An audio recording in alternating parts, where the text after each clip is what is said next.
Germs. We all hate them, right? Well, in fact, Howard Hughes, the billionaire aviator, motion picture producer, and business tycoon, spent most of his life trying to avoid germs. Toward the end of his life, he considered his darkened hotel room where he lay naked germ-free. He protected his feet with tissue boxes and burned his clothing if someone near him became ill. Okay, that might be just a little bit extreme. But did you know that some of the dirtiest things that you do touch every day are in your kitchen? From salt and pepper shakers to the knobs on your stove, germs are hiding in the most unexpected places. These are the spots in our kitchen we expect to be filthy. Trash cans and floors, refrigerator handles, sinks. Experts say the sink is the dirtiest place in the kitchen, and your sponge is the dirtiest thing in the sink. Keeping a house clean with 6 people in it is impossible. What a mess. Lisa Lee Kelly is constantly wiping up messes. Honey and peanut butter and... 2 of her 4 kids are home. Eat your orange, buddy. Sticky. Might be the best way to describe their life, which is why Lisa Lee agreed to test how germy is something that's meant to keep us clean. I can't say I've ever cleaned the soap dispenser. That's pretty gross. There's some little crevices and things. So her dispenser and 2 others went So I'm going to come in here and I'm just going to touch that. to biology professor I'm going to go ahead and just swab everything. Felix Villarreal. There's some little crevices and things. He's going to find out what's growing Really good coverage. where you'd least expect it. After incubating a day and a half, So we're going to open these up now. it's time to come clean. Help Mama. And not surprisingly, Lisa Lee's big family wins the prize for dirtiest dispenser. And you can see there's a lot more on there. It looks disgusting. Each shape and color represents a different type of bacteria. In fact, a global hygiene study found 2 out of 3 kitchen soap dispensers were contaminated with millions of bacteria, including E. coli and feces. So you can see there's a lot of organisms. But the professor says these germs aren't likely to make you sick unless you leave them an opening. As long as there's no cuts or breaks in your skin, the skin is a very, very nice barrier to them getting into your body. I could see how the kitchen soap dispenser would be germy, but you always wash your hands after you've touched it. So is it really that big of a deal? People miss their fingertips. Linda Cox works for the health department. She's been teaching people the right way to wash hands for 5 years, using a fluorescent lotion that simulates germs. Okay, I'm going to do this like it's just a busy day. Which is typical because Linda says on average we only spend 3 to 4 seconds washing our hands, and it shows. Look at your thumbs. Look at your fingernail beds. Anything that glows under this UVA lamp, still dirty. The germs can last literally up to 48 hours. Her advice? Instead of worrying about what's on your soap dispenser, do more with what's in it. So the key to getting your hands clean is friction. You got to work up a good lather while you scrub your hands with soap and water for at least 20 seconds. Now, if you need a little help figuring out what 20 seconds is, hum the happy birthday song twice. And by the way, experts say water temperature doesn't really matter. Really? Yeah, I thought it had to be hot. No. I did too. How about that? Well, something that really does matter is that what germs you don't pick up at home, you may pick up at work. Now think about it. The close proximity of so many people working together, often in confined spaces and with limited access to fresh air, are all factors that could increase our risk of catching germs. Every time somebody sneezes, they're projecting germs 3 feet away. And once they land on a hard surface, they can live there for up to 24 hours just waiting for you to pick them up. So, where at work are those little buggers hiding? Go, go, go, especially in the newsroom. Lots of people on the run, going on the run, eating on the run, which means germs.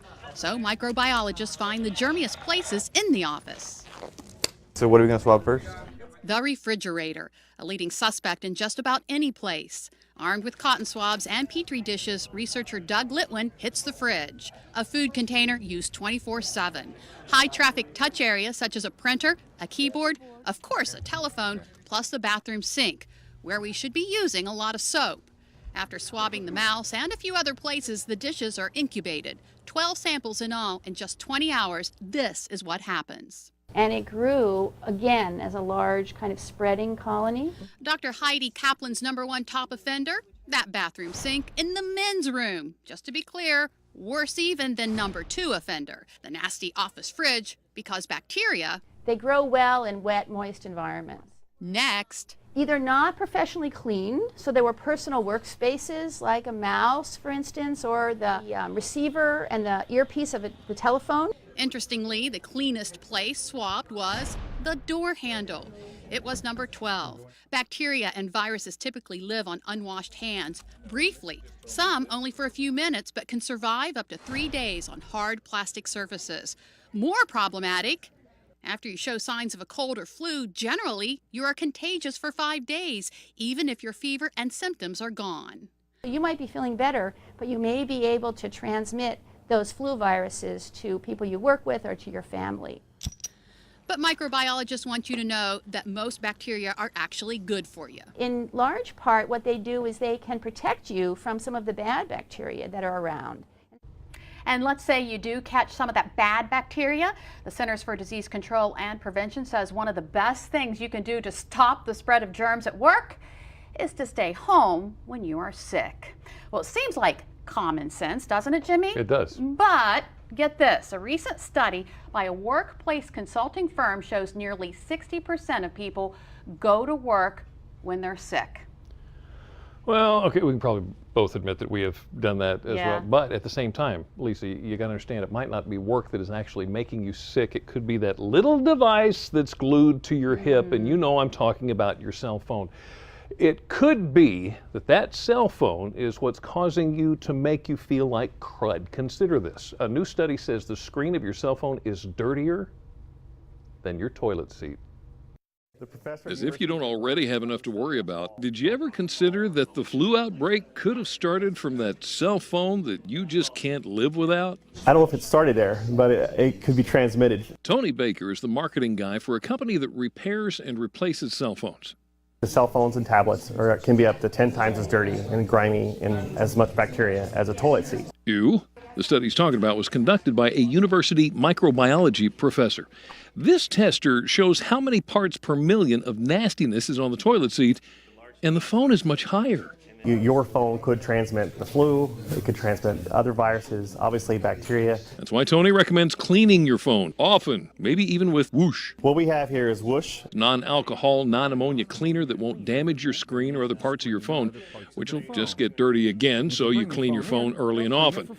And isn't it interesting that our phones are dirtier than a toilet seat? So speaking of toilets, do you wonder if people really drop their phones in the toilet? Yes, all the time. Okay, that's just nasty. So if you are now sufficiently alarmed by the condition of your cell phone screen, there are some do's and don'ts. According to Yang on HowStuffWorks.com, don't use glass cleaner with ammonia. The harsh chemicals will damage an LCD screen over time. Don't use a paper towel, not even a wet one, because the rough fibers can scratch the display surface. Use a microfiber cloth like the one that came with your glasses. Don't spray anything directly on your device. Fluids and electronics do not mix. Lightly moisten a cloth and wipe it down. Captains suggest using a moist cloth with a 60% mixture of water to a 40% mixture of isopropyl alcohol. You can get that at any drugstore. Isopropyl alcohol evaporates quickly as it disinfects, making sure that none of the fluid actually gets into the circuitry. How about that? I think it's great. That has my phone germs on it. I'll use the other side. Well, we're not done talking about dirt just yet. Let's focus on your dishes. But your dishwasher is supposed to take care of that, right? How annoying is it when it doesn't? Well, the problem may just be with how you're loading the dishwasher. Up next, the 4 secrets to spot-free dishes. How about a spot-free floor? A little bit later on, we're looking for an easier way to clean, so we break out the Hurricane 360 Spin Mop to see if the bucket with the patented centrifugal dryer technology actually lives up to all the hype. Stick around. We are going to put it to the test. Delmarva Live will be right back.